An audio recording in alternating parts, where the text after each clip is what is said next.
Hey, I'm Sean Ayres for City Lights on Novus TV. Educating Rita is the latest Arts Club production starring Holly Lewis and Ted Cole.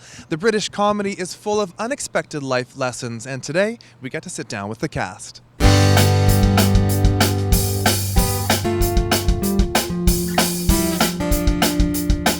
I'm here with the director of the show, Sarah Rogers. Sarah, tell me about Educating Rita. Educating Rita is one of my favorite plays. It was actually a favorite movie that I saw that came out in 1980. And it's written by Willie Russell, a British playwright. And it's really a Pygmalion story. It's a transformation of a working class girl who betters herself by going and getting an education. To work very closely with two actors in this production, what is the challenge or advantages of that? It's always a joy and a pleasure to work on a two-hander because you get to really work on the details, the specificity of that journey. And I happen to have two of the talented actors around, so that's also a joy. It's just been electric. What would some of the main central themes be for you? Anytime you take somebody that comes into the world where they don't have a strong start, and I think even today, right now, the competition of getting into universities is huge. So you think of people that are challenged economically and how hard that is. To see somebody find a way to get an education that is going to lift them up from the situation that they're in is amazing. I love people to come out with their hearts bursting and lighter in their step, feeling excited and inspired about following their dreams. What is it? My name? Yes. Oh, it's Rita. Rita. Yeah. Oh, it says here Mrs. S. White. Oh, that's it says for Susan. That's my real name. I changed it to Rita though. Tell me about the play, Educating Rita.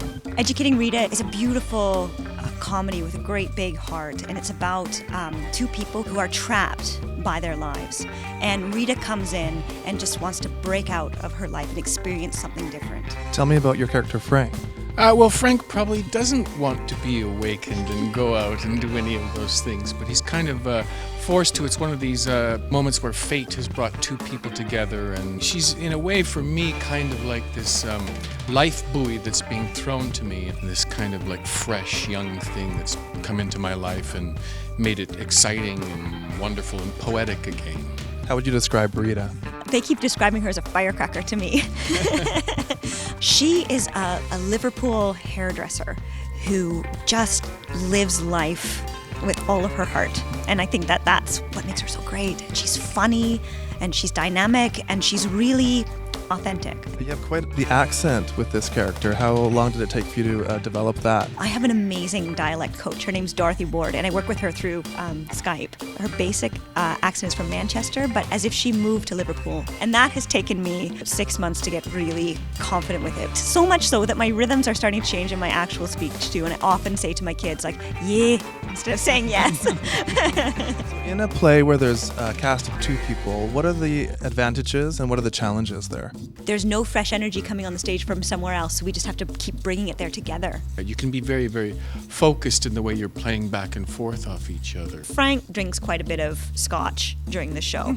And I would say one of the big challenges for me is that my character does not. Because it's moving all the time, there's never a moment for me to get a drink of water. But he all the time is just sipping back. And I'm like, I'm so thirsty.